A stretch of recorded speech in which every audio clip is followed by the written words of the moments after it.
It was supposed to be just an ordinary afternoon at Rossetti's Bakery in South Boston. Children's laughter bounced around the room. The ovens hummed steadily. The warm scent of sugar drifted through the air. Then the door opened softly. Hesitant, a homeless woman stepped inside, her hand gripping the tiny hand of a little girl, worn-out sneakers on her feet, blonde hair tied back with a ribbon that had frayed and thinned with time. The mother's blue eyes looked tired, the kind of tired life carves into a person after years of straining just to survive. They stood in front of the glass display filled with fresh cakes, glossy icing, strawberries shining like small jewels, and candles waiting for birthday parties. The little girl whispered, "Mom, the pink one with butterflies is so pretty. Can I choose one?" The mother swallowed hard and forced a smile that never quite reached her eyes. Then she leaned in, lowering her voice to the cashier with words only 3 people in the room could hear. "Ma'am, do you have any cake that's close to its expiration date? Just a small one. Today is my daughter's birthday." The cashier frowned. Behind them, a few customers let out mocking little laughs. But someone else heard it too. Sitting in a dark corner, holding a tiny cup of espresso between fingers marked with a compass tattoo, was Marcus Valenti, the most powerful mafia boss in Boston. He saw how the little girl tried to hide her disappointment. He saw the mother pretending not to notice the looks of contempt, and he heard every word, clearer than gunfire. The cashier let out an impatient sigh. "No, ma'am. We're a bakery, not a trash dump." The little girl lowered her head. The mother blinked fast, trying to hold back tears. The mafia boss rose slowly to his feet. A chair leg scraped against the floor. The whole bakery froze. He walked over, looming behind them, his tall shadow spilling across the cake case. "Excuse me," he said, his voice low and even. The mother turned around, frightened. She recognized him instantly, that face she had seen on the news, the faint scar running from the corner of his eye down to his cheekbone. But instead of cruelty, there was something else in his gray eyes. He knelt down to the little girl's level, looked at her worn sneakers, at her trembling smile, and asked gently, "Tell me, sweetheart, which birthday cake do you want?" What happened next would change the lives of all 3 of them forever. Stay until the end of the story, because what the mafia boss does next will leave everyone with a lump in their throat. If you feel moved, please hit like to support the channel. Share this story with the people you love. And don't forget to subscribe and turn on notifications so you don't miss the next heart-touching stories. Little Emma stared at the strange man with wide eyes, half frightened and half curious. Her tiny hand clutched the hem of her mother's coat as if it were the only life preserver in a sea of strangers. Scarlett wanted to pull her daughter away, wanted to run from this place, from everyone's stares, from the powerful man whose reputation she knew all too well. But her feet felt nailed to the floor. Marcus Valenti's voice was low and even, yet it wasn't frightening. It carried something Scarlett couldn't name, something almost gentle. Emma glanced up at her mother, then back at the man kneeling in front of her. Shyly, she lifted one small finger and pointed toward the glass case. "The pink one with the butterflies," she whispered, so softly it nearly dissolved into the air. "But I only want a small slice." Marcus followed the direction of Emma's finger. It was the biggest cake in the display, 3 tiers of pale pink frosting, delicate sugar butterflies perched on top as if they were about to lift off and fly. A cake meant for lavish birthday parties, for children who were cherished, for whole families, not for a 7-year-old girl living on the streets. He stood and turned toward the register. Brittany, the employee who had been sharp and bossy just moments ago, now stood trembling. Her face had gone pale, her hands gripping the edge of the counter as if she needed something to keep herself upright. She knew who Marcus Valenti was. Everyone in Boston did. "I want that cake," Marcus said, his voice neither raised nor softened, but carrying the weight of a command. "The biggest one, 3 tiers. And I want 7 pink candles placed on top." Brittany nodded over and over, not daring to meet his eyes. Yes, sir. Right away." Marcus wasn't finished. "Add a bag of food, 2 grilled chicken sandwiches, pumpkin soup, and those small pastries in that case. Everything that's freshest. Pack it carefully." Brittany threw herself into the work as if her life depended on it. Maybe it did. While she hurried and fumbled with the boxes and bags, Marcus took out his wallet. He laid 5 $100 bills on the counter, neatly arranged, unhurried. "Keep the change," he said. "Consider it a tip for your wonderful service." The sarcasm in his words made Brittany drop her gaze even lower, not daring to say a single thing. The whole bakery remained silent. The customers who had been sneering only moments earlier now stood like statues, eyes fixed on the floor, no one daring to breathe too loudly. Scarlett stood there, overwhelmed. She wanted to refuse, wanted to say they didn't need charity, that she still had her pride. But when she looked down at Emma's face, at the way her daughter's eyes were lighting up for the first time in months, at how she stared at that cake as if it were an entire dream, Scarlett couldn't open her mouth. Brittany brought out the cake, boxed with care, along with a large paper bag stuffed with food. She set everything on the counter, then stepped back, her head still bowed. Marcus picked up the cake box and turned to Scarlett and Emma. His gaze rested on the young mother's face, on her tired blue eyes, on the old clothes worn thin at the shoulders, on the gaunt look of someone who hadn't eaten a full meal in far too long. "Where are you two staying?" The question was simple, yet it froze Scarlett in place. She opened her mouth, then hesitated. Lying would be pointless. Staying silent would be too obvious. And her silence was the answer Marcus had already known before he asked. He looked at her, looked at Emma, then gave a small nod, as if confirming something in his own mind. "Come with me," he said. Not a command, not a request, just 3 simple words, carrying a promise Scarlett couldn't yet understand. And even though every survival instinct in her head was screaming, "Run, refuse, stay away from this man," another part of her, the part that was exhausted, desperate, worn down from carrying everything alone for far too long, whispered back, "What is there left to lose?" Scarlett looked at Marcus and waited. She had just told him everything. From the hopeful years when she worked as a nurse, to the massive debt Ryan had left behind, to 8 relentless months of homelessness. She had poured it all out, as if the words themselves were a weight she'd carried for too long and finally needed to set down. Now it was his turn. "Why did you do all of this? Why did you watch us for 3 weeks? Why would a man like you care about a homeless mother and child?" Marcus didn't answer right away. He sat across from her in the living room of the new apartment, his face half submerged in shadow. Emma was asleep in her own room, holding tight to the teddy bear Rosa had already placed on the bed. The apartment was so quiet Scarlett could hear the wall clock ticking. 12 years ago, Marcus finally spoke, his voice lower, rougher, as if every word had to push through an invisible wall in his throat. "I have a sister, Isabella." Scarlett stayed silent, sensing this wasn't the moment to question, only the moment to listen. Marcus stared out the window. Streetlight spilled in and traced the hard lines of his face, making the faint scar on his cheekbone look deeper. "Isabella was my only sister. She was nothing like me, kind, gentle. She believed in the good in the world. When I chose this path," he lifted one hand slightly, indicating everything he represented. "She didn't accept it. She wanted a normal life, far from me, far from the darkness I carried with me." He paused and took a deep breath. Isabella married a man she loved. They had a daughter, Sophia, but then her husband left when Sophia was only 2. Just like your Ryan, he vanished without a word, leaving his wife and child in ruins. Scarlett felt a chill travel up her spine. The resemblance was too obvious, too painful. "Isabella refused to take my money," Marcus went on.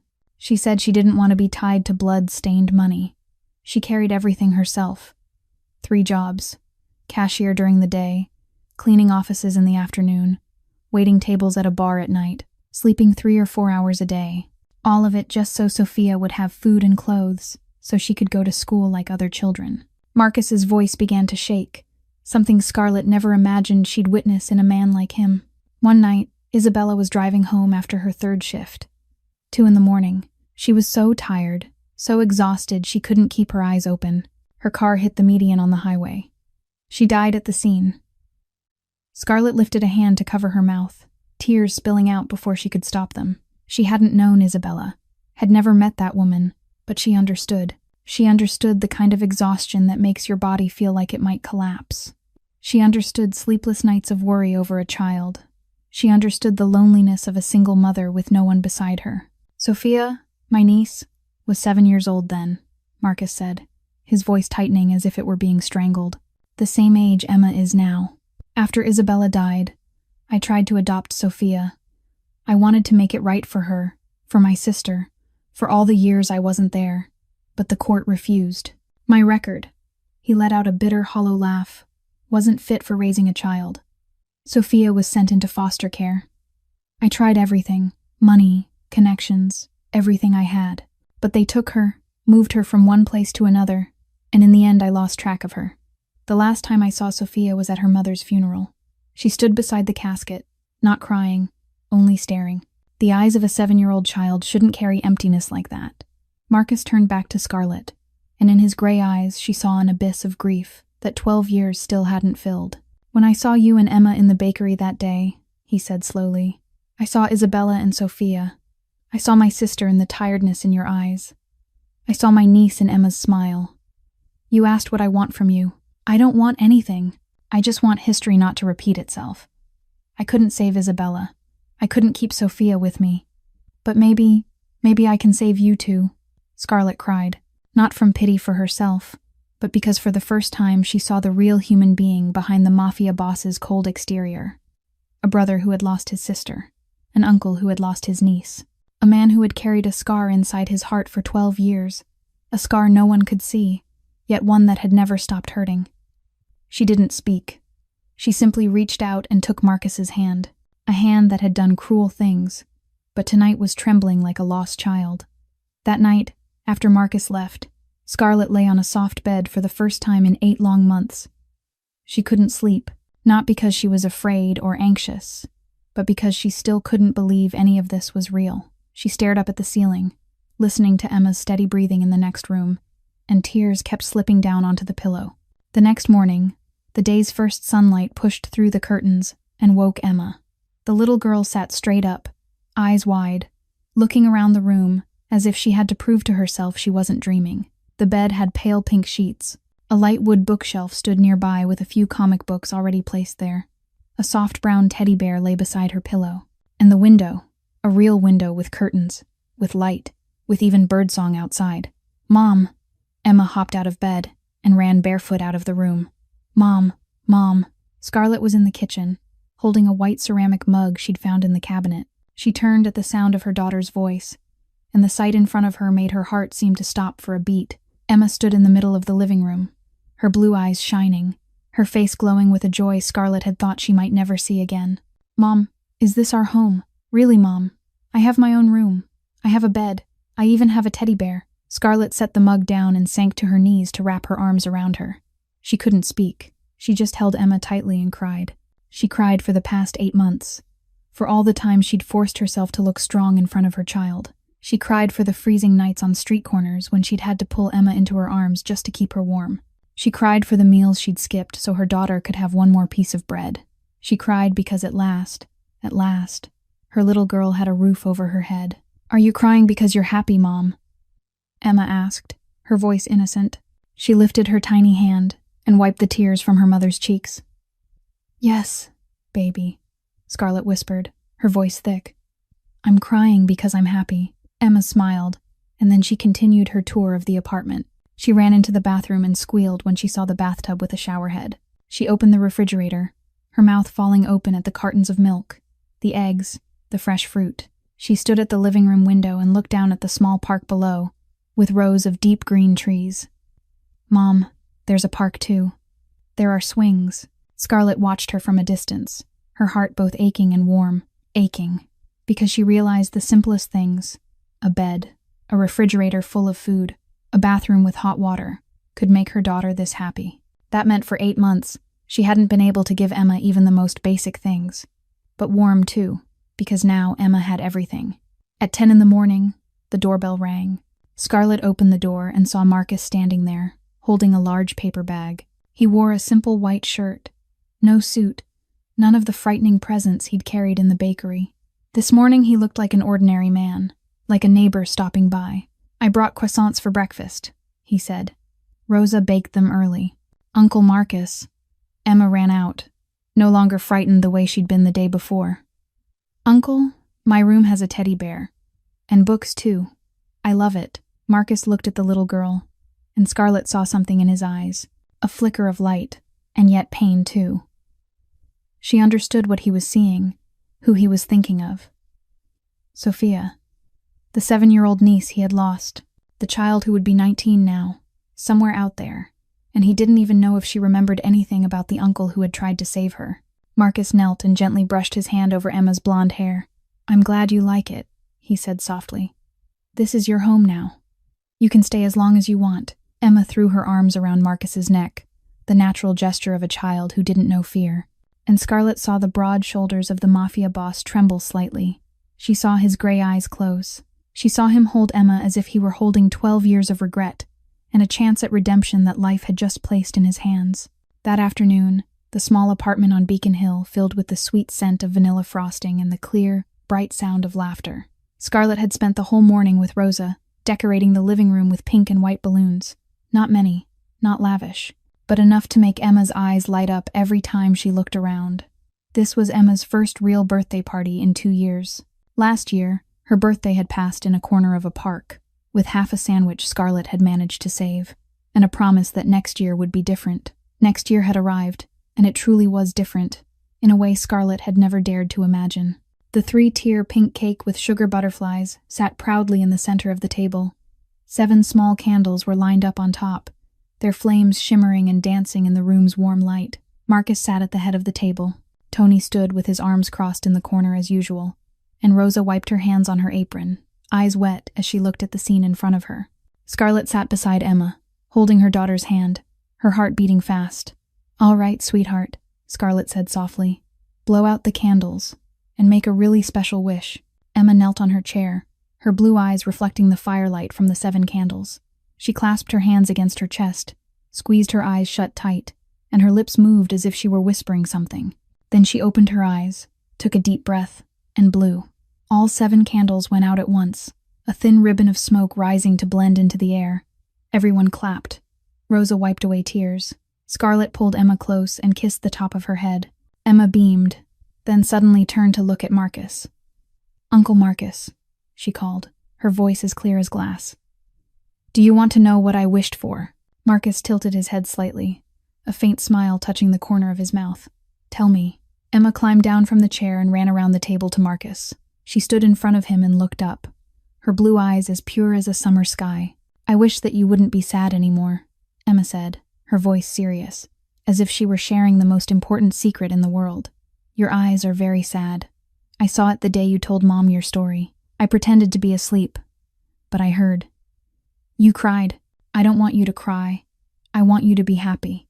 The room fell silent. Scarlett lifted a hand to cover her mouth, her throat tightening. Rosa turned away, her shoulders trembling. Even Tony, the large man whose face was always as hard as stone, had to look down at the floor.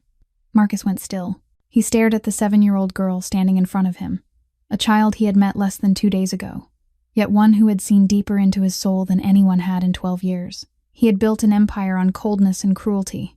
He had buried grief beneath the shell of power. He had told himself that tears were a luxury a man like him was not allowed to have. But now, in the clear blue gaze of Emma, in a birthday wish she gave to him instead of to herself, every wall he had built suddenly collapsed. Marcus lowered his head, his shoulders began to shake, and for the first time in 12 years, since the night he stood beside Isabella's casket, since the last time he watched Sophia being led away, since the moment he told himself he would never cry again, tears rolled down his cheeks, not the tears of weakness, but the tears of a man finally allowing himself to heal. Emma wasn't afraid. She stepped forward and wrapped her small arms around Marcus's neck. "Don't cry anymore, Uncle. I'm here now. My mom is here too. You don't have to be sad all by yourself anymore." Marcus held her tight, his broad shoulders trembling in waves. Scarlett came to his side and placed a hand on his back. She didn't say a word. She simply stayed. And in that moment, under the warm light of the small apartment, surrounded by the scent of cake and the pink balloons, 3 strangers found one another. A 7-year-old girl with a healing wish, a worn-out mother finding hope again, and a mafia boss who, for the first time in more than a decade, felt he might deserve forgiveness. At the same time, across the street, inside a black car parked beneath the shadow of an old oak tree, a man was watching the 3rd-floor apartment. Luca Moretti, 32 years old, with a sharp, gaunt face and eyes as cold as a snake's, lifted a telephoto camera and kept clicking. Through the lens, he saw everything. Pink balloons framed by the window, the outline of a woman with auburn brown hair, a blonde little girl bouncing with excitement, and Marcus Valenti, the most powerful boss in Boston, holding the child as if she were the most precious treasure in the world. Luca lowered the camera, the corner of his mouth curling into a vicious smile. He pulled out his phone and dialed a familiar number. The voice on the other end answered after 2 rings. "Report," A rough, low voice said, "Mr. Castellano," Luca said, lowering his voice as if someone might overhear even though he was alone in the car. "I've been following Valenti for 3 days. Like you asked? Something interesting came up. Go on." He picked up 2 strays. A woman and a little girl about 7 years old. They look homeless. He brought them to an apartment on Beacon Hill, the one he's kept empty for years. The line went quiet for a moment. Luca waited, knowing his boss was thinking. Victor Castellano wasn't the type to make rushed decisions. He was 45, his gray hair slicked back, his gaze sharp as a blade. For the past 10 years, he and Marcus Valenti had been in a silent war for control of Boston. 10 years, and neither side had won, because Marcus had never had a weakness Victor could exploit. Until now. "How is he treating them?" Victor asked. "Like family," Luca replied. "Today is the kid's birthday. He bought cake, decorated, threw a party. I got photos of him holding the little one. And Mr. Castellano, I swear to you, I saw him cry." Marcus Valenti cried. Victor laughed, a dry, cold sound. 20 years in this business, and I've never heard anyone say Marcus Valenti has feelings. He's ice. He's a machine. He's a heartless monster. But apparently, he paused, his voice slowing, measured and calculating. Apparently, even a monster can love. Luca looked up at the apartment one more time. Warm yellow light spilled through the window, completely opposite the darkness where he sat. "What do you want me to do next?" "Keep watching," Victor ordered. "Find out who they are, what that woman is to him, whose child that is. I want to know everything. Their schedule, their habits, their weak points, everything." "And then?"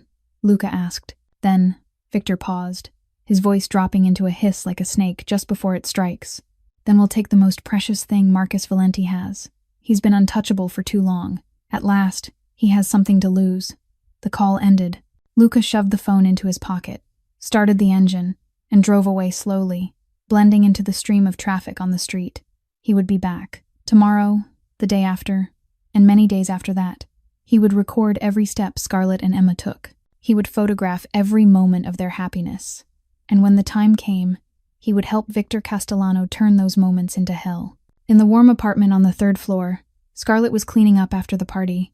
Emma was sleeping deeply with a smile on her lips, and Marcus sat by the window, staring out into the night, unaware that the darkness was moving closer than ever. The next 7 days passed like a dream Scarlett didn't dare wake up from. On the first day, she and Emma went to the grocery store with Rosa. Scarlett stood between aisles packed with food, her hands trembling around the shopping basket, not even sure where to begin.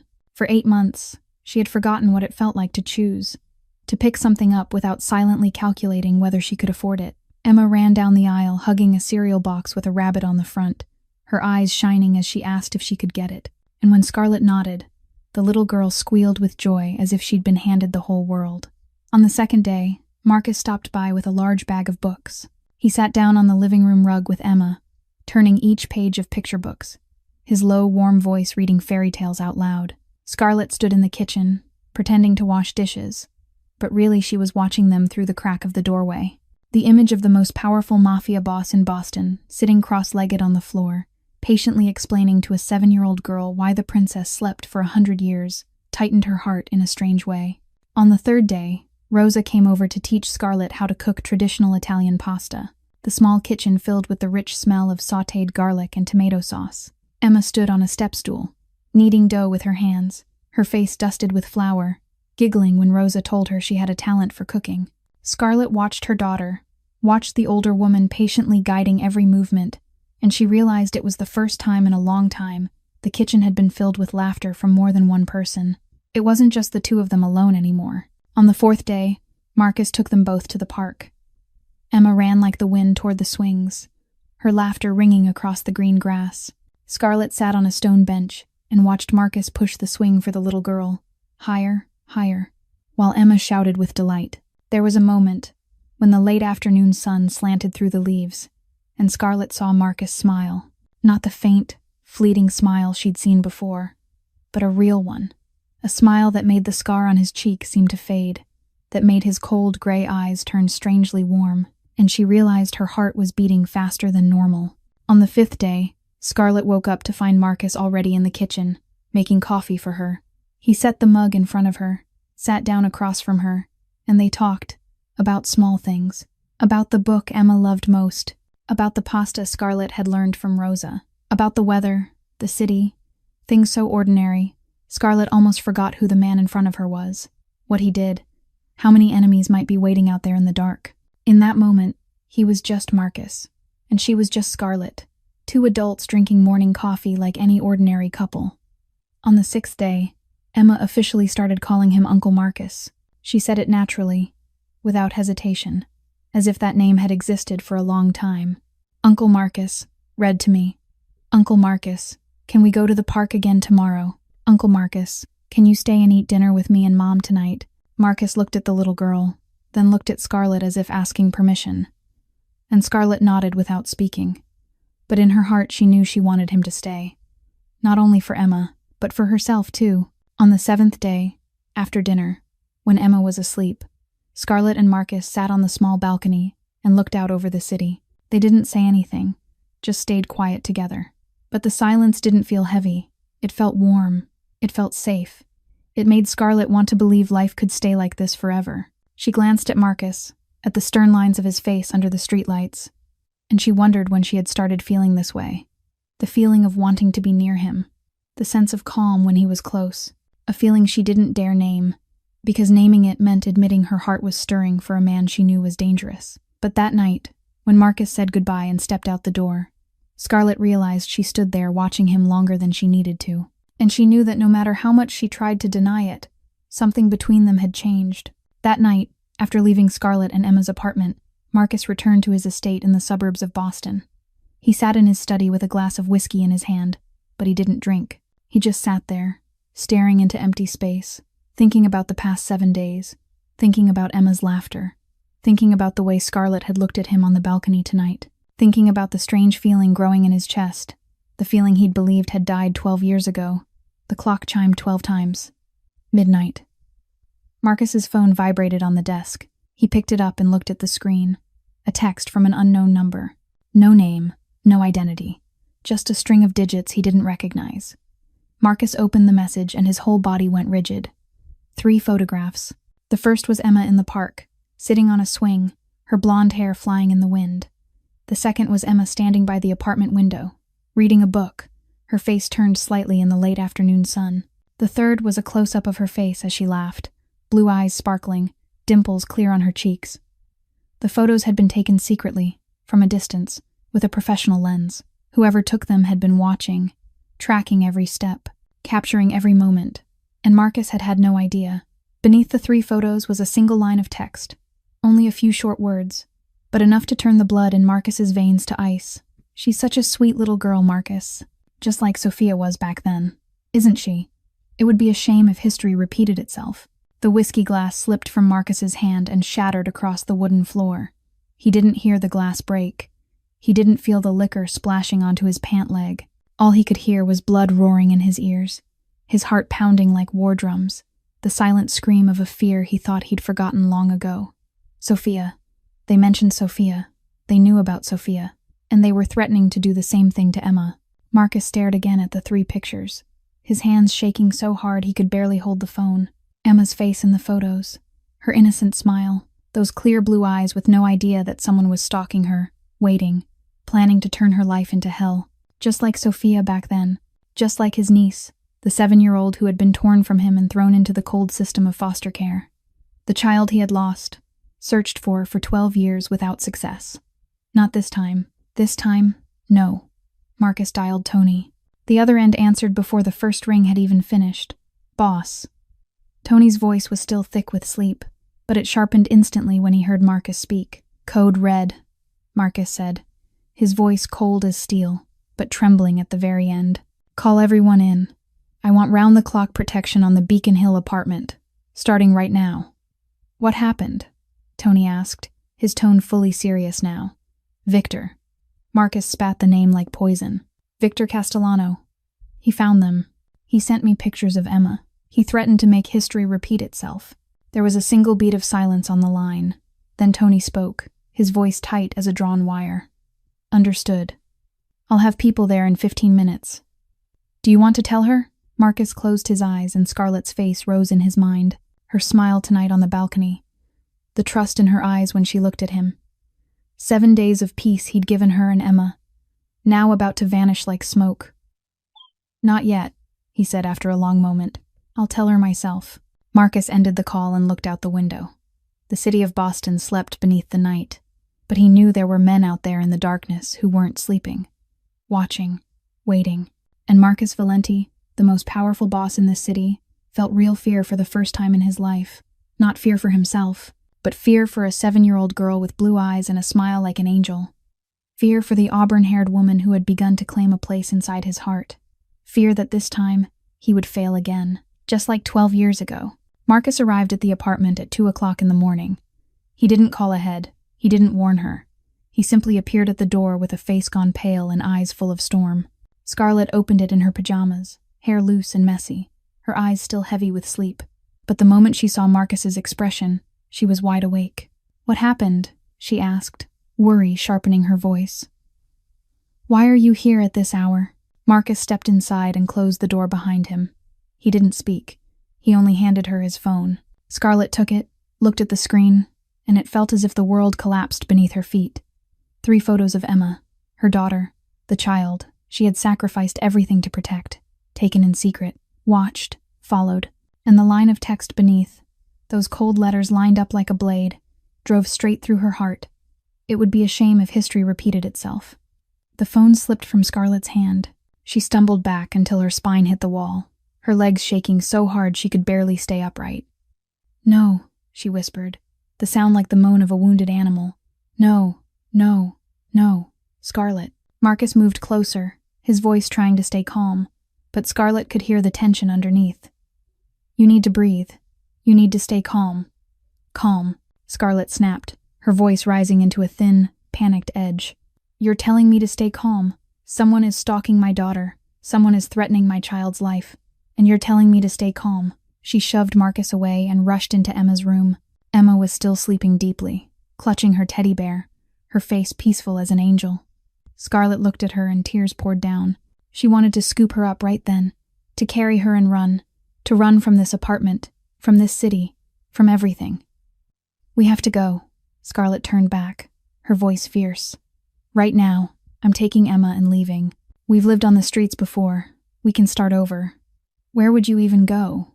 Marcus asked, his voice not loud, but heavy enough to stop her in place. "He's already seen your face. He's seen Emma's face. He has people everywhere. You think you can run from a mafia boss with a 7-year-old child. You think you can be invisible in broad daylight. Then what do you want me to do?" Scarlett hissed, fighting to keep her voice down so she wouldn't wake Emma. "Sit here and wait to die. Wait for him to come take my little girl. Stay with me," Marcus said, his tone final. "That's the only way. I have men. I have guns. I have the ability to protect you both. Running only makes you and Emma easier targets. But with me, Victor will have to face my entire force if he wants to lay a finger on either of you." Scarlett stared at Marcus, and in that moment everything she'd held inside for 7 days exploded. Gratitude, trust, the fluttering feeling she'd been terrified to name. All of it drowned beneath a wave of anger and fear. "This is your fault," she said, her voice shaking, bitter and sharp. "If you hadn't shown up at that bakery that day, if you hadn't brought us here, if you hadn't made us part of your life, none of this would be happening. My daughter wouldn't be threatened. We might have been poor, we might have been homeless, but we were safe. And now you've put my little girl in the crosshairs of killers." Marcus didn't speak. He stood there and took every accusation like a knife to the chest. Because she was right. It was all his fault. He had wanted to redeem the past, to make up for Isabella and Sophia, and instead he had dragged an innocent mother and child into the dangerous whirlpool of his life. "You're right," Marcus finally said, his voice rough. "This is my fault. I was selfish. I saw you and Emma and I saw a chance to make things right, and I didn't think about the consequences. But Scarlett, no matter how much you hate me, no matter how badly you want me out of your life, right now I'm the only one who can protect you. Give me the chance to fix this. Give me the chance to keep Emma safe. When it's over, if you still want me gone, I'll go. But right now, please, trust me." Scarlett looked at him, tears still streaming down her face. She wanted to scream at him, to throw him out of the apartment, to forget she'd ever felt anything for this man. But she also knew he was right. She had no other choice. In the bedroom, Emma shifted and softly called for her mother in her sleep. And Scarlett knew that for her daughter, she would do anything, even place her trust in the hands of a mafia boss. The very next morning, the Beacon Hill apartment turned into a fortress. Scarlett stood by the window, watching men in black suits move silently throughout the building. 2 guards at the main entrance, 2 on the fire escape stairs, 2 more patrolling the surrounding area. Inside the apartment, Tony directed a crew installing reinforced steel doors, an alarm system, and security cameras on every corner. The sound of drills, hammering, and low, murmured instructions never stopped. Emma sat on the sofa, clutching her teddy bear, her blue eyes wide as she watched everything unfolding around her. She didn't ask questions, but Scarlett knew she was scared. A 7-year-old child didn't need to understand everything to feel the tension in the air. By afternoon, when it was all finished, Marcus called Scarlett into the master bedroom. He closed the door, making sure Emma couldn't hear, and set a small box wrapped in black cloth on the table. Scarlett looked at it, already sensing what was inside, and her stomach tightened. Marcus opened the box. Inside was a small, compact handgun, sized to fit a woman's hand. The cold black metal caught the light, looking both unfamiliar and terrifying in Scarlett's eyes. "I hope you never have to use it," Marcus said, his voice low and serious. "But if something happens, if they get past my men, if I'm not there, then you need something to defend yourself." Scarlett shook her head and stepped back. "I don't know how to use a gun. I'm a nurse. I was trained to save people, not to hurt anyone." "I know," Marcus said softly. He picked up the gun, checked the safety, then held it out to her. "And that's why I'm going to teach you right now." Over the next minutes, Marcus walked Scarlett through every step: how to hold it firmly, how to remove and insert the magazine, how to aim, how to squeeze the trigger, how to control the kick. Scarlett followed along, her hands shaking, sweat beading on her forehead. The cold metal in her palm made her feel sick, but she forced it down. "For Emma," she reminded herself. "For my daughter, I'll do anything. How do you feel?" Marcus asked after she finished the last practice. "Horrible," Scarlett said honestly. "I hate this feeling. I hate that I have to hold this thing." "Good," Marcus nodded. "Hating it is right. But if someone breaks in here, if he comes toward Emma, you won't have time to think. Instinct will take over, the instinct of a mother protecting her child. Trust me. When that moment comes, you'll know what to do." Scarlett looked at the gun in her hand, then at Marcus. She wanted to believe him. She needed to believe him, because if she didn't, she would fall apart.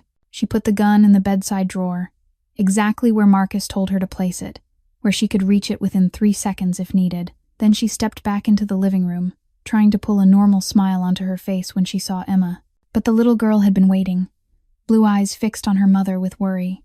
"Mom," Emma said, her voice small as breath, "is there a bad person who wants to hurt us?"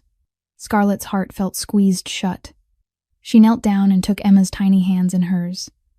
"What makes you think that? I saw the men in black. I saw them put in the new door. I saw Uncle Marcus talk to you in the room. And Mom," Emma hesitated, "your eyes look scared. Like when we were on the street, when strangers came close to us at night." Scarlett pulled her into a tight embrace, fighting back tears. She had forgotten that Emma was small, but she had already lived through too much. She knew how to sense danger. She could read adult faces. She had grown up too fast during those 8 months on the streets. "Uncle Marcus is protecting us," Scarlett whispered into her daughter's hair. "He's very strong. He won't let anyone hurt you. And neither will I. I'll protect you no matter what. Do you trust me?" Emma nodded and wrapped her arms around her mother's neck. "I trust you. And I trust Uncle Marcus too. He won't let anyone hurt us." Scarlett closed her eyes and held her daughter tighter. In her mind, she saw the gun in the drawer. She hoped she would never have to use it. But if she did, for Emma, she would pull the trigger without hesitation. At the same time, about 5 miles south of the Beacon Hill apartment, in the basement room of an old, worn Italian restaurant in Southie, Victor Castellano was presiding over a meeting. 15 men sat around a long wooden table, their faces half swallowed by shadow, with only the dull yellow light from a hanging ceiling lamp spilling down. Cigarette smoke curled through the thick air, heavy with the smell of whiskey and tension. Victor stood at the head of the table, holding a stack of photographs. He was 45 years old, his gray hair slicked neatly back, an expensive gray suit on his frame, eyes cold as ice. When he spoke, the entire room went silent. Marcus Valenti thinks he can protect them. Victor threw the stack of photos onto the table. Pictures of Scarlett and Emma scattered across the wood. Some taken in the park, some through the apartment window, some while they were at the grocery store. He reinforced the apartment, posted 6 guards, installed cameras everywhere. He thinks that's enough to stop us. Luca, seated to Victor's right, spoke up. 6 men isn't nothing, boss, and the apartment is on the 3rd floor, with only 1 main staircase and 1 fire escape. It won't be easy to get in. Victor laughed, a dry sound with no humor in it. 6 men. I have 15, and I have something Marcus doesn't. He pointed to a map of the building spread across the center of the table, strategic positions marked in red ink, the element of surprise. He's defending, which means he's waiting. But waiting for what? Waiting how long? A day? A week? A month? His men will get tired. They'll get sloppy. They'll let their guard down. And that's when we strike. Victor circled a spot on the map. 3 in the morning. Tomorrow night, the hour when people sleep the deepest. The hour when reflexes are slowest. The hour when even the most professional guards struggle to stay sharp. A young gunman at the far end of the table spoke. What's the target? Kill Valenti. Victor shook his head slowly, a vicious smile spreading across his mouth. No, killing Marcus is too easy, too quick, too merciful. I want him to suffer. I want him to watch the thing he treasures most get ripped from his hands. I want him to live in hell before I send him to real hell. The target is to take the woman and the child alive. Luca raised an eyebrow. And then what? Victor looked at the photo of Emma smiling, and his finger stroked lightly over the little girl's face in the picture. Then I'll send Marcus a gift, piece by piece, until he drops to his knees and begs, until he hands over all his territory, until he has nothing left but pain and regret. The room stayed silent. A few men exchanged uneasy looks. They were killers, cold-blooded gunmen, but even they felt a chill at the cruelty in Victor's voice. Any questions? Victor asked, sweeping his gaze around the table. No one spoke. Good. Victor nodded and straightened. 3 in the morning. Tomorrow night. 15 men, divided into 3 groups. Group 1 cuts the power and handles the cameras. Group 2 deals with the guards outside. Group 3 breaches the apartment and brings the targets out. Fast, clean, no traces left behind. He looked down at Emma's photo once more, his cold eyes holding not a shred of mercy. Tomorrow night, Marcus Valenti will learn the most important lesson of his life. In this world, having a weakness means you can be destroyed, and he just exposed the biggest weakness he has. That night, Marcus decided to stay at the apartment. He sat in an armchair in the living room, his eyes never leaving the front door, his hand resting on the gun in his lap. Tony stood guard in the hallway outside with 2 other men. 4 more were positioned on the ground floor and around the building. Scarlett and Emma slept in the bedroom. The door left slightly open so Marcus could hear any movement. The apartment was so quiet you could hear the wall clock ticking. 2:55 in the morning. Marcus glanced at the time, a restless unease crawling under his skin. Something wasn't right.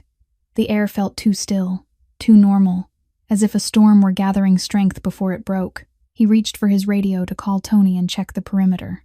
And at that exact moment, the lights went out. The entire apartment fell into darkness. Then the gunfire started.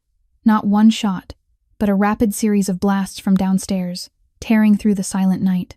Screams, running footsteps, shattering glass. Marcus sprang up, the fighting instinct honed over 20 years in the life snapping into place. He rushed to the bedroom and kicked the door open. Scarlett was already awake, sitting up in bed with Emma clutched tight in her arms, eyes wide in the dark. "Bathroom!" Marcus shouted, his voice urgent and hard. "Get Emma into the bathroom. Lock the door. Don't open it for anyone unless you hear my voice." Scarlett didn't ask. She didn't hesitate. She scooped Emma up and ran to the bathroom, the one Marcus had reinforced with a steel door and a special deadbolt. Emma cried, her sobs swallowed by the chaos outside. "Mom, I'm scared. I'm here. I'm here with you." Scarlett shoved Emma into the corner of the bathroom and used her own body as a shield. She reached to lock the door, her heart pounding like it might burst through her ribs. Outside, Marcus ran toward the front door just as Tony stumbled in, his left hand clamped over his right shoulder, blood pouring through his fingers. "There are too many, boss," Tony shouted, his face twisted with pain. "At least 15. The two guys on the stairs are dead. They're coming up. Marcus yanked Tony inside, slammed the steel door shut, and threw the lock. How long will this hold? Tony asked, breathing hard. 5 minutes. Maybe 10 at most. They've got breaching equipment. 5 minutes. Marcus ground his teeth. 5 minutes to protect the two most precious lives he had. 5 minutes to face 15 gunmen. 5 minutes balanced between life and death. Did you call for backup? Marcus asked. Marco's on the way. Tony winced, pressing his back to the wall, blood soaking his shirt red. 20 minutes and he'll be here. 20 minutes. They didn't have 20 minutes. The pounding on the door began, heavy and steady, like the heartbeat of death itself. Then the drill bit into metal, sparks flying as they cut through the lock. Marcus checked his gun and counted his rounds. 12 bullets. He scanned the apartment for the best defensive position. Get behind the sofa and shoot anything that comes through that door, he ordered Tony. I'll hold them in the hallway to the bedroom. No matter what, don't let them get near the bathroom. Tony nodded and drew his gun with his uninjured hand. Understood, boss. Marcus ran to the hallway and took cover behind the corner of the wall. From there, he could see both the front door and the bathroom door where Scarlett and Emma were hiding. He wouldn't let anyone past him, even if it killed him. The steel door blew open after 3 minutes. Blinding flashlight beams swept across the room, followed by dark figures moving fast and professional. Tony fired first, dropping one man right in the doorway. But there were too many. They poured in like a tide, spreading through the living room, overturning furniture, kicking open doors. Marcus shot down 2 men trying to push into the hallway, but the third bullet grazed his shoulder, leaving a burning line of pain. He had no time to think about the wound. He only thought about Emma, about Scarlett, about the fragile bathroom door behind him, about the promise he had made the moment he brought them here. That he would protect them, that he wouldn't let history repeat itself, that this time he would not fail. Another man lunged into the hallway, and Marcus shot him in the chest. The next one went down just outside the bedroom door, but his ammunition was running low, and there were still far too many enemies. In the bathroom, Scarlett heard the gunshots, the shouting, the pounding footsteps, and the crash of things being thrown aside. Emma pressed her face into her mother's chest, crying without sound. And Scarlett knew that if they got past Marcus, she would be the last line of defense. The gunfire outside began to thin out. Scarlett didn't know whether that meant Marcus was winning or losing. She only knew that every second inside this cramped bathroom stretched into a century. Emma pressed herself into the corner, blue eyes soaked with tears, as she looked at her mother in absolute terror. She wasn't crying out loud anymore, just trembling, the sobs trapped in her throat. Scarlett knelt in front of her, both hands gripping Emma's shoulders. Listen to me, she whispered, her voice shaking but forcing itself steady. No matter what happens, you stay right here. You don't go outside. You don't make a sound. Do you understand? Emma nodded, her lips pressed so tight they'd gone pale. Scarlett kissed her forehead, then stood and turned toward the door. She remembered the gun Marcus had given her, the gun he'd taught her how to use, the gun she'd put in the bedside drawer in the bedroom, outside this bathroom. Scarlett's heart sank. She didn't have it. She'd forgotten to grab it when Marcus shouted for her to run in here. She'd only thought about protecting Emma, about running, and she'd forgotten the one weapon that might save them. And then heavy footsteps sounded right outside the bathroom door, then a strange man's voice, thick with menace. They're in here. I found them. Scarlett went rigid. She heard the pounding on the door, metal striking metal, a drill screaming into the hinges. They were breaking in. They'd get through in a few minutes, and she had nothing in her hands to fight back. Mom, Emma whispered behind her, her voice broken. Scarlett turned and looked at her daughter, at that small face gone white with fear, at those blue eyes begging her to do something. And in that moment, something inside Scarlett ignited. Not despair, not surrender. Rage. The rage of a mother with nothing left to lose. She scanned the bathroom, hunting for anything she could use as a weapon. Her gaze locked on the large mirror on the wall. She grabbed the edge and yanked. The mirror crashed down and shattered across the floor. Scarlett bent, seized the biggest shard, sharp as a blade. The glass bit into her palm and blood welled, but she didn't feel pain. She only felt resolve. The steel door burst open. A large man stepped inside, his face half covered by a black mask, a gun in his hand. He saw Scarlett standing in front of Emma, the mirror shard in her grip, blood running down her arm, and he laughed, a sneer of pure contempt. "What do you think you're going to do with that?" he asked, lifting the gun and aiming it straight at Scarlett. "Put it down and step aside. I've got no business with you. I only need the kid."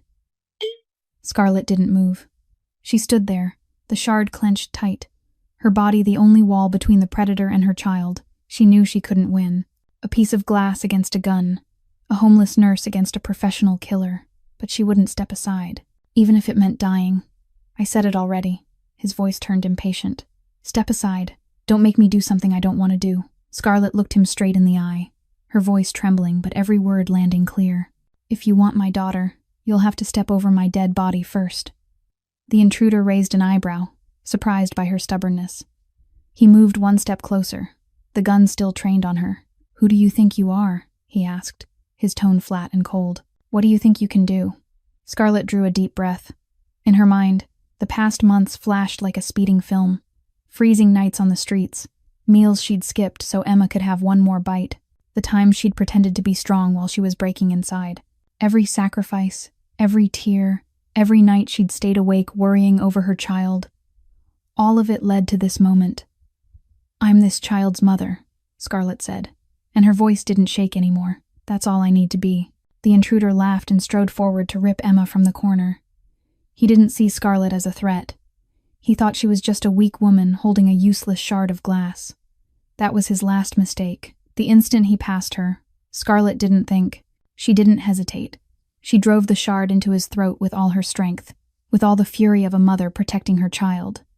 He screamed, twisting back, the gun coming up. But Scarlett was already on him, wrestling the weapon away, and in that violent blur her finger found the trigger. She squeezed. The shot exploded inside the small room, deafening. The intruder collapsed to the floor and didn't move. Scarlett stood there, the gun smoking in her hand, her whole body shaking. She looked down at the man at her feet, then back at Emma crumpled in the corner. "Are you okay?" she asked, her voice raw. Emma nodded, tears streaming down her face, and Scarlett knew that even though she had just taken a life, she didn't regret it at all. Because it was the choice of a mother. The gunshot from the bathroom froze Marcus for a split second. His heart felt like it stopped. No, not this. He spun around, leaving the enemy pressing in behind him, with only one thought in his head. Emma. Scarlett. He lunged for the bathroom, kicked through the broken door, and the sight in front of him hit like both relief and pain. Scarlett stood there with the gun in her hand, shaking from head to toe, blood from the cut in her palm dripping onto the floor. At her feet lay the intruder's body, and in the corner, Emma sat curled up, eyes wide, staring at her mother in horror. "She's okay," Marcus exhaled, his voice rough. She did it, but he didn't have time to feel relief for long. Footsteps behind him reminded him the fight wasn't over. He turned, gun up, facing the last man charging into the hallway. One shot, the man went down, and then silence. Silence so sudden Scarlett thought she had gone deaf. She stood there, not daring to move, not daring to believe it was over. Not until the wail of sirens rose outside, not until heavy steps thundered up the stairs, not until Tony's familiar voice shouted from the living room. "Boss, backup's here. We've got it under control." Marcus didn't answer. He stepped into the bathroom and gently took the gun from Scarlett's hand. She looked at him, her blue eyes empty, as if her soul had left her body. "I killed someone," she whispered, her voice shaking. "I killed a man." "You saved your daughter," Marcus said, his tone gentle but firm. "You did the right thing." Scarlett looked down at her hand, the hand still smeared with blood, the hand that had just pulled a trigger. Then she looked at Emma, still curled in the corner, and something inside her shattered. She cried. Not the quiet tears from before, but the sobbing, broken cry of a woman who had endured too much. A cry of fear, of release, of exhaustion. Marcus stepped forward and wrapped her in his arms. He didn't say a word. He just let her cry, let her spill everything she had been holding back. Emma stood, ran to them, and wedged herself between the two adults, her small arms wrapping around both her mother and Marcus at the same time. The three of them stood there in the ruined bathroom, surrounded by the smell of gunpowder and blood, holding each other as if it were the only thing keeping them from breaking apart. Outside, dawn was rising. The first light of the new day slipped through the shattered window and fell across the wrecked apartment. Tony appeared in the bathroom doorway, his shoulder still roughly bandaged, his face tired but carrying good news. "We caught Victor," he reported. He was in the command car outside, waiting for updates. Our men took him down. Marcus lifted his head and looked at Tony. His gaze wasn't cold anymore. In those gray eyes was relief, gratitude, something Tony had never seen in his boss in 20 years. "Handle him our way," Marcus said, his voice worn out. "But not today. Today I need to be with them." Tony nodded, backed away, and closed the door. Marcus looked down at Scarlett and Emma in his arms. Scarlett had stopped crying, her head resting against his chest, her breathing gradually evening out. Emma had fallen asleep, drained after the terror of the night, tear tracks still on her face. And Marcus, the most powerful mafia boss in Boston, the man who hadn't cried in 12 years, felt hot tears rolling down his cheeks. He wasn't crying from pain. He wasn't crying from fear. He was crying because for the first time in his life, he had something worth protecting, and he hadn't failed. He cried for Isabella, for Sophia, for all the losses he had carried for more than a decade. He cried because Scarlett had trusted him, because Emma had called him Uncle Marcus, because they had walked through hell and survived. He held the two of them tighter, let the tears fall freely, and whispered a promise only the dawn could hear. "I will never let anyone hurt you again, no matter what it costs." 6 months passed like a dream Scarlett was no longer afraid to wake up from. After that horrific night, Marcus moved her and Emma to a new house in a quiet Boston suburb, with a white fence, a yard shaded by trees, and birdsong every morning. No more apartment marked by bullets and blood. No more memories of gunshots in the night. Only peace, the kind Scarlett had believed she would never taste. She went back to work as a nurse at a small clinic, 15 minutes from the house. Marcus helped her restore her credentials, untangle the legal problems from the debt Ryan had left behind, and open the door for her to step into a new life. On her first day back at work, Scarlett stood in front of the mirror, stared at the familiar nurse's uniform, and cried. Not because she was sad, but because she realized she was still herself. Still Scarlett Morgan, the woman who wanted to heal and help other people. 8 months of homelessness hadn't taken that away. The night of terror hadn't taken that away. She was still here, stronger than ever. Emma started school at an elementary school near their home. On the first day, she clung to her mother's hand at the school gate, blue eyes anxious as she watched unfamiliar children run and play across the yard. But after only a week, Emma had friends. She brought home messy little drawings and told stories about her kind teacher, about Lily who sat next to her and always lent her colored pencils, about cafeteria lunches and the pizza she loved most. Scarlett listened to her every evening, and she realized these were the simplest things she had dreamed of for her daughter through those 8 months on the streets. A school, friends, a normal childhood. Marcus visited them every weekend. He brought pastries from Rosetti's bakery, new books for Emma, and sometimes flowers for Scarlett. They ate dinner together, talked about ordinary things, laughed like a real family. Scarlett didn't know what to call what existed between her and Marcus. It wasn't love, at least not yet. But it wasn't only gratitude either. It was something deeper, an invisible thread connecting two people who had made it through hell together. But what made Scarlett happiest wasn't her new life. It was the news Marcus brought one evening last month. He sat across from her in the living room, his face carrying an emotion she rarely saw. "I found Sophia," he said, his voice rough. "My niece. I found her." Scarlett stared at him, her heart racing. "Where is she? How is she?" Marcus smiled, a rare smile edged with tears. "Sophia is 19 now. She's a college sophomore, majoring in psychology. She lives in California. A good family adopted her when she was 10. She's healthy, smart, and beautiful, just like Isabella." He paused and drew in a deep breath. "I contacted her. At first, she didn't want to meet me. She knows who I am, what I do. She was afraid, but then she agreed to talk on the phone. We talked for 3 hours. She told me about her mother, about the few memories she still has, and she said she'll think about meeting me." Scarlett reached for Marcus's hand, her eyes burning. "That's a wonderful beginning." Marcus nodded, tears sliding down his cheeks. 12 years. 12 years I searched for her. And finally, I heard her voice. Finally, I know she's okay. Whether she forgives me or not, whether she ever wants to see me or not, just knowing she's happy is enough. Scarlett looked at the man in front of her, the powerful mafia boss crying like a child because he had found his niece, and she realized this was the real Marcus Valenti, not the ruthless figure on the news, not the cold boss the whole city feared. but a man who had carried a wound for more than a decade, and who was finally, at last, beginning to heal. 1 year after that fateful day in the bakery, Scarlett pushed open the familiar door of Rosetti's bakery, the little bell chiming like a welcome.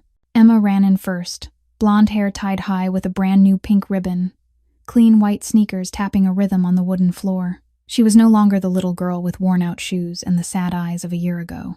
Now Emma was 8 years old, healthy, happy, and eagerly staring into the glass cake case, as if it held an entire magical universe. Marcus came in last, his hand resting lightly on Scarlett's back. He wore a dark blue shirt, no suit, none of the intimidating presence of a mafia boss. Just a man smiling as he watched a blonde little girl point at every cake and ask a dozen questions. The bakery still looked the same. The warm scent of sugar still hung in the air. The oven still hummed in the back. But something was different. Brittany, the employee from last year, had quit long ago. Behind the counter now stood a middle-aged woman with a gentle smile, greeting them like honored guests. They chose the table in the corner, the very spot where Marcus had sat a year earlier when he first saw the two of them.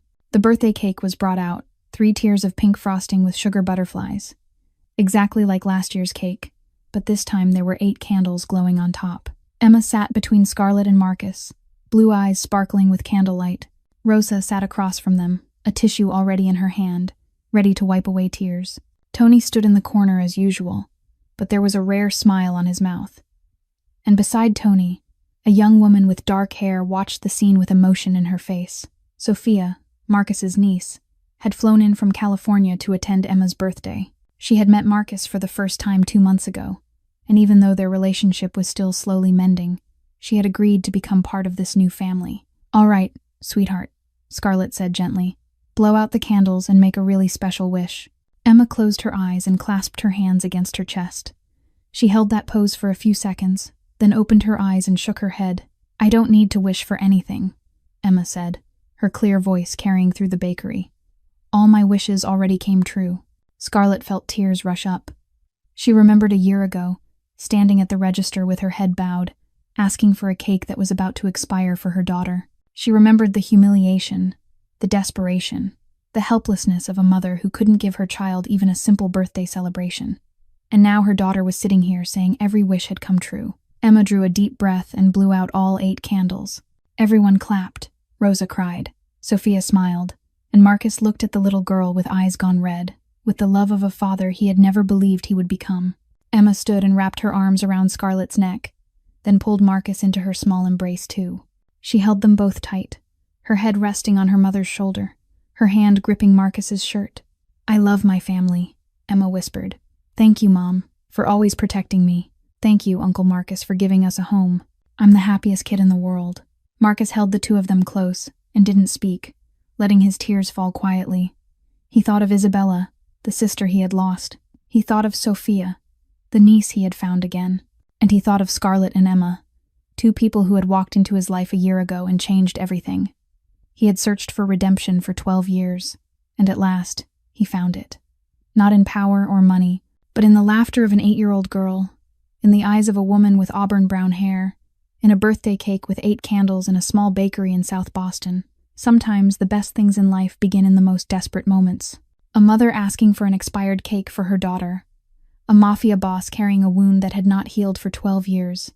A 7-year-old girl with worn-out sneakers and a simple wish. They found one another in that small bakery, and they saved one another. Not with money, not with power, but with the simplest, strongest, and most precious thing in this world. Love. This story reminds us that even when life pushes us into a dead end, even when we think we've lost everything, there is still hope. There are still kind hearts willing to help. And sometimes miracles come from the places we least expect. If this story moved you, please hit the like button to support our channel. Share this video with the people you love to spread the message of love and hope. And don't forget to subscribe and turn on notifications so you don't miss heart-touching stories every day. How did this story make you feel? Did it make you think of anything in real life? Share your feelings in the comments below. We would truly love to hear what's on your heart. Thank you for staying until the end of the story. Wishing you and your family good health, a joyful life, and days filled with love and peace. Goodbye, and we'll see you in the next video.